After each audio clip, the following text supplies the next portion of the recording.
What's up guys, Untitled Studios here, and we're going to do an unboxing of the Bissell PowerForce Helix bagless upright vacuum. Now you might be thinking, why did you buy this? You already have one. Actually, you're probably not thinking that. You're probably happy that I bought this.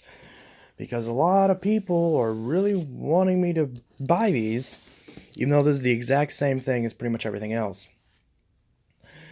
But hey, I'll check it out. I'll see if they've improved this version or if you still should just buy the Turbo. Now, the Turbo is the one that I always recommend if you really want a bagless one, I always say, especially since Walmart has a deal right now where you can get those for only 60 bucks. These are 54. Why would you buy this when you can get the Turbo for only $6 more? But let's see, maybe there's something about this that's different. I doubt it, but hey, I guess it doesn't hurt to try because, I can always return it if I don't like it. So, with that in mind, we got the PowerForce Helix. Now, they had this available in two colors. They had it in a blue, which is the same as the PowerForce bagged, and they had it in a purple. I got the purple since it seemed like there were less of them. Presumably, they'd be more collectible. So, yeah, let's go ahead and open this up.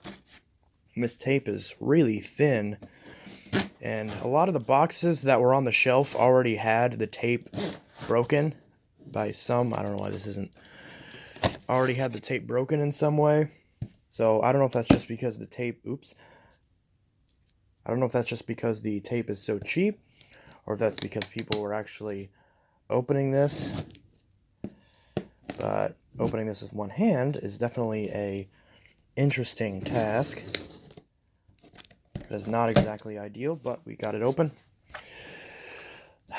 So there we go. The box is indeed open. So if we look at the box, we've got the exclusive performance system, so not the exclusive Helix system, even though that's why it's called the Helix. Powerful suction, deep cleans, lightweight maneuverable, washable filter, Helix dirt separation bin, easy anti-dirt container, 5-out adjustments, washable filter, full set of onboard tools, 23-foot power cord, 2-year limited warranty. The warranty on this is a year longer than the bagged PowerForce for some reason I don't quite understand. And of course, if we look at the top contents, we can see it includes a vacuum base, handle, screws taped to the handle, hose, lower cord wrap, dusting brush, crevice tool, extension wand, and the user's guide, the latter of which is right here.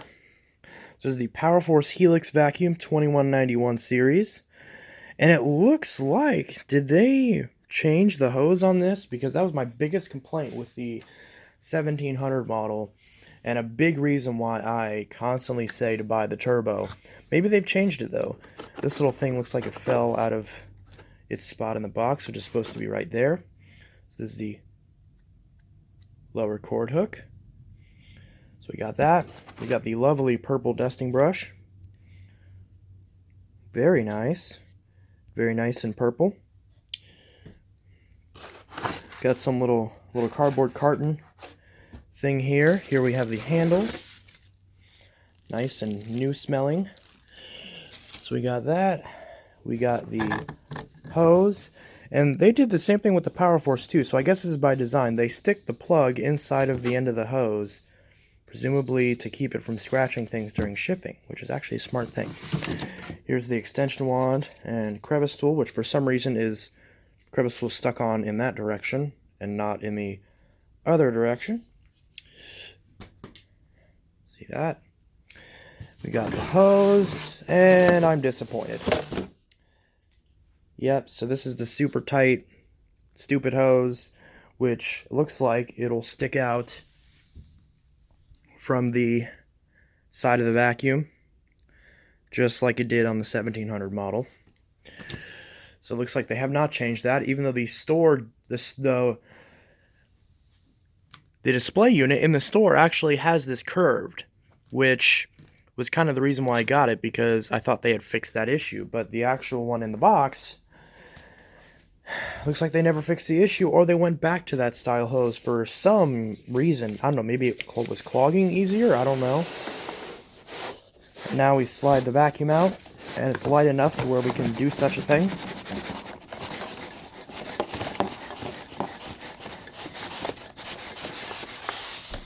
It's also got a little carton, a couple of little carton things on it. And can lock it in place. And there is something else in the box. Some little pamphlet of some kind. Aha! Looks like I missed this from the PowerForce box. That or it wasn't there.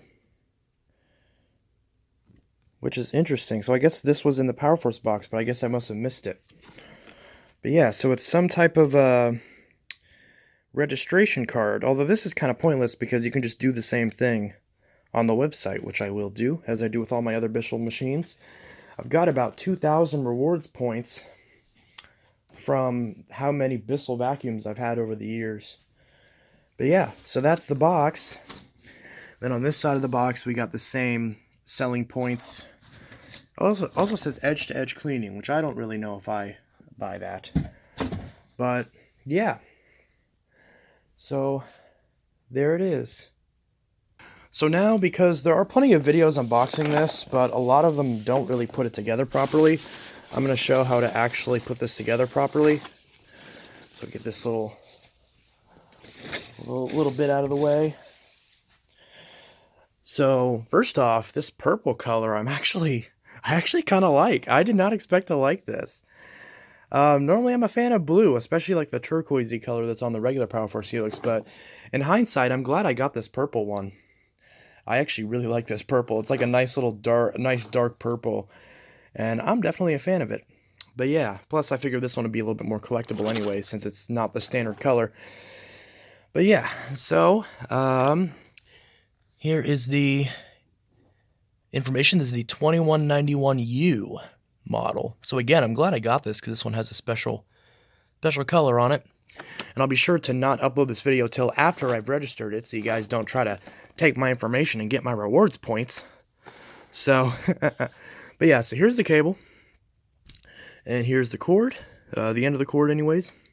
I just vacuumed this section with the Dirt Devil, but it didn't seem to do a very good job because there is some little bits of crumbs and stuff. So, but yeah, as usual, it ships on the middle position. Here's the dirt container, which you will likely never see in this clean of a condition again, as well as the filter, which is kind of unevenly placed inside of here. Not that it really matters all that much. Some like weird little wear on the inside of this that's not supposed to be there. This is like all kind of chipped up, but shouldn't be an issue. Anyways, so putting this back on, we can show you how to actually put this thing together. So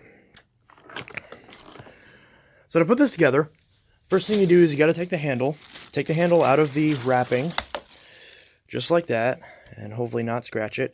And as you can see on the end of the handle, and this should be the same regardless of whether this is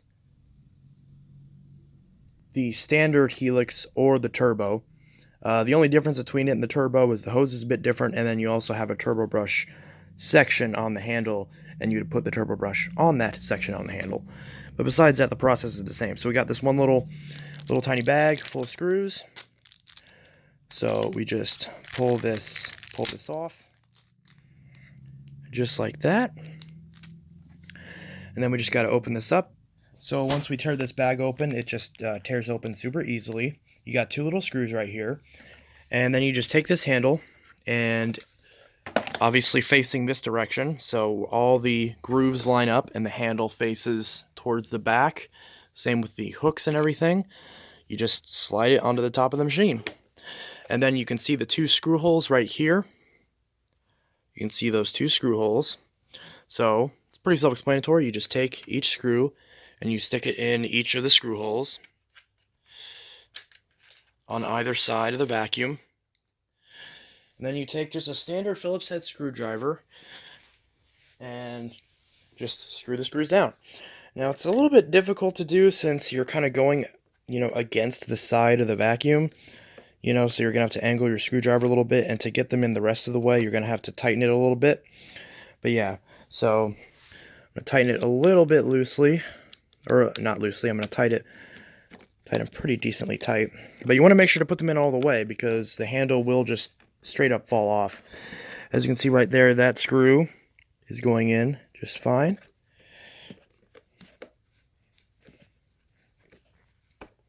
just like that. You just do the same process with the other screw, so that way they're both completely tight. And there we go. So make sure that both these screws are tightened. An easy way to test to make sure that the screws are already tight is check to make sure that they're flush. Then just grab the handle and pick up the vacuum and make sure it's firm. Obviously you don't want to immediately yank it up, because if this isn't tightened then you may drop your vacuum, which wouldn't be good. But yeah, so now that we've got the one sort of tool that we have in place, let's just make sure that we have everything else. So make sure that you have everything else, which would include obviously the cord. I mean, you can't really not have the cord because it's kind of attached to it, but if you buy one and there's no cord, that's obviously a problem. And then you would also have the hose, the lower cord hook, the instruction manual, the registration card, the dusting brush, the extension wand, and the crevice tool.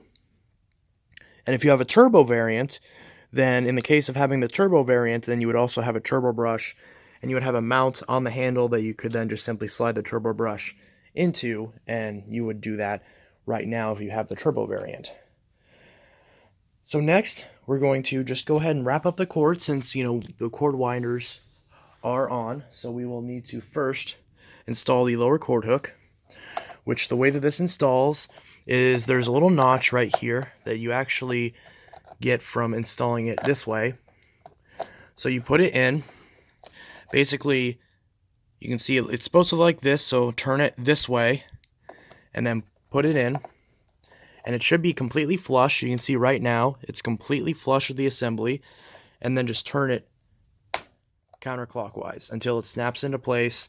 It shouldn't have any resistance. It should go in super easily. And then now you can see we have the proper cord hooks, and we have the peg for the extension wand and crevice tool. So next, all we got to do is just undo the cord and wrap it around the two cord winders. Make sure this cord winder is turned upwards, but you can turn it down to easily remove the cord quickly off of the vacuum.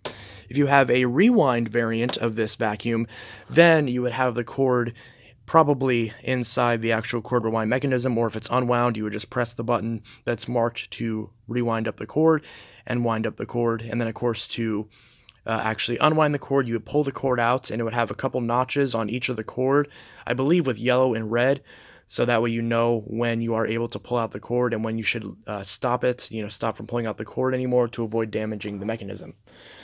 So next, we're just going to go ahead and wrap up this cord.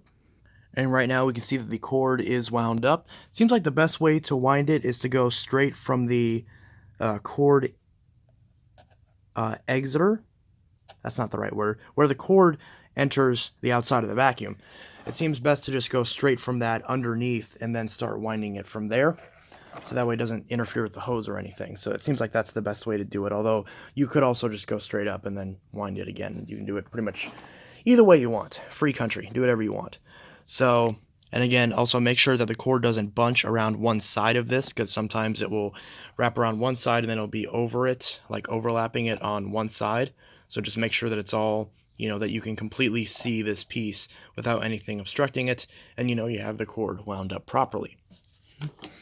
So there's not a whole lot left to do. All we need to do is just install the hose, and you need to make sure that you install the hose, because I did see a video where a guy bought one of these and he started running it and he hadn't installed the hose yet. So obviously his vacuum suction was coming out of here, wasn't really doing a whole lot. So you want to take these little clips. You can see on the clear side of this hose, this long side is what goes into the base of the power foot, which is this lower hose right here. So all we got to do is just line this up with the little notches. We can see that right here. Just line it up with these little notches, just like this. And this is hard to do with one hand. And then once you get it lined up, just twist it clockwise. And once you twist it clockwise, that'll lock it into place. These little tabs won't exactly be straight up and down, but they will still be locked in effectively. So now that you've done that, you can go ahead and now sometimes you may have to twist this hose, not the actual connector, but the actual neck of the hose, which does swivel.